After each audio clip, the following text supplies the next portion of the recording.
here's the joke. I'm the guy, hunting UFOs, talk to all these people every day that have encounters that I believe, and I never saw shit. It's the problem with the whole UFO experience is that no one believes anyone unless they've had an experience themselves. Yeah, I don't believe any of these people. And I've had an experience. Today, we're going to be reacting to Joe Rogan podcast with Jeremy Corbell, who is a ufologist, if such a thing even exists. And we're going to be talking about ghosts and aliens and fairy tales and all sorts of crazy shit. Let's go. We can have this conversation, are UFOs real or not, but they're fucking real. What? It's so fascinating that you're this lightning rod for this shit just by virtue of the fact that you're one of the most prominent UFO documentary guys, that they're coming to you and wanting to discuss these things with you. But people I know in these positions that have access to this information, whether we believe them or not, like they're good people. I think they want this information to be public. They think it's bigger than themselves. But we're seeing finally representative government representing the public's interest to know about this. Now, is there anything under the hood? Let's find out. Do you think that them releasing information and having these discussions is their way of preparing us for the inevitable? That maybe this is the best way to do it? No, it's some guy and he's in a boardroom and he's got to make a committee because that's his job, is to make committees. It's literally his role in this government, is to make committees. And there's public interest because our number one guy loves aliens. You could have a live alien on this podcast, and people would say it could be an actual live We alien. already have. Elon's been on 3 times. That's a good point. I did not believe his last thing about not being interested in UFOs, by the way. Well, I feel like that might have been motivated at least slightly by the fact that he smoked weed on my show and got in trouble with NASA. Oh, Holla. don't do that, huh? With your fascination of the UFO experience and then you having psychedelic experiences, did you feel like there's any sort of connection between psychedelic experiences and UFO experiences? Like, did you think that those realms that you access through psychedelics in any way are related to extraterrestrial intelligence? I love the theory. I have no idea. I know that there's something there that is of great benefit to my consciousness from time to time, but I don't know if I'm tapping into, like, I never felt that I'm tapping into like an other intelligence rather than our collective intelligence. Yeah, that's something I can believe even more, is that what we're tapping into is our collective intelligence. That is the extra dimension that I think could be within mushrooms. Because if you think about it, the mushroom itself doesn't have to be anything special, right? It's just a way to deliver a chemical. And then it's how that chemical impacts our minds that's interesting.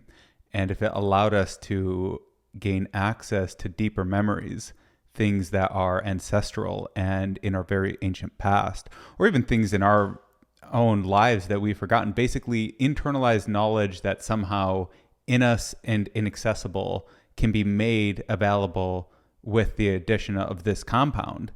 And whether that's, like a collective subconscious or just our own, you don't remember 99.9% of your life, but a lot of that experience is in your brain, I think, anyway. So I've never had like a close encounter. You know what I mean? Right. What have you had? So we're by where I live, and we're just hanging out, and we're going on a walk, and it's just as the sun is kind of setting, just, talking shit. And he makes some fucking joke, and he's like, oh, coming out to see the UFO expert, I figured I'd see a UFO. I really wish we could see one. I'm like, oh, you're funny, you should be a comedian, asshole. It's like, we're just fucking with him. He's fucking with me.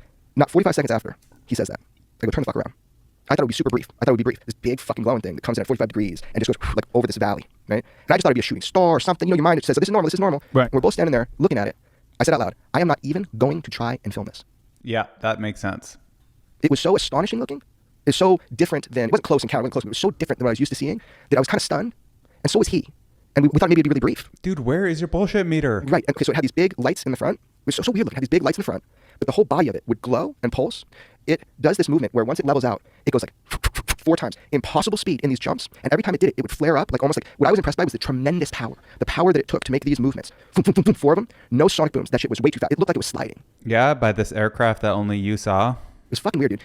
And then Dave, right, so that's the angle it came in towards our angle of view. And it's traveling where those 3 lights are, but that's not what glowed. The body of it glowed. That's all the aliens. It's some smudge on a screen. Aliens aren't smudges.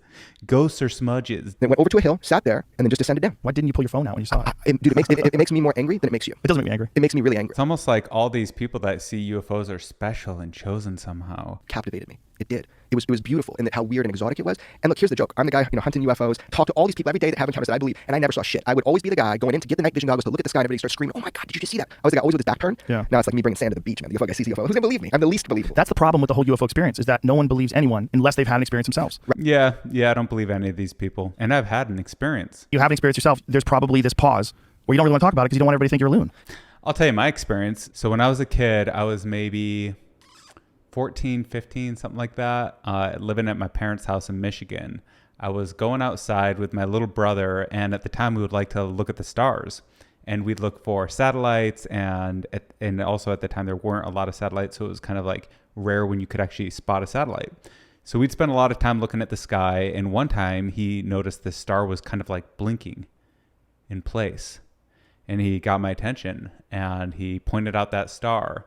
And what we both observed and could recollect for years afterwards was the gradual brightening of this star. I mean, imagine a star getting 4 times brighter, and then 6 times brighter, and then 10 times brighter than the original pulse, and then it's extinguished. Oh man. Yeah, I mean, I've not seen anything. I don't think. I mean, maybe I saw something when I was a kid, but I'm probably exaggerating. I really believe you got to just look up. I really believe that. I think that if, So you think there's more than enough of them? yeah, it is what we think it is. If there is a presence, let's just call it non-human intelligence, and it is engaging humanity and has been for a long fucking time, since the beginning of recorded human history, if not before, if any of this is true, it seems reasonable that in some way they want to be seen on a personal level, if any of this is true. Yeah, so it can never be verified. It's all just people to people, and Men in Black come and flash you so you forget. I was told a long time ago by an admiral that I trust, like family, that this is important to look into, that there's meat on the bone, and that every branch of our military studies this current day, and this was 10 years ago having this conversation. I was asking, should I waste my time on this Lazar guy? This guy really believes in UFOs and aliens, and he wants you to believe in them too. And he has these experiences that nobody can verify,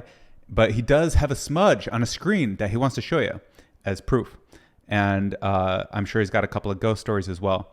But no disrespect. I don't mean to disrespect anyone. Like, obviously he cares about it and he's into it. I cannot accept that Men in Black is real.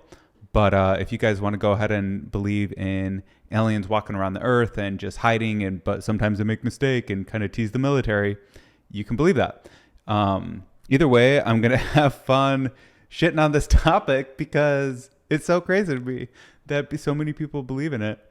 But I like it. I like it. You know, like we need more. We need to live in a world of Easter bunnies and ghosts and aliens. It's a more interesting Bigfooty type of world.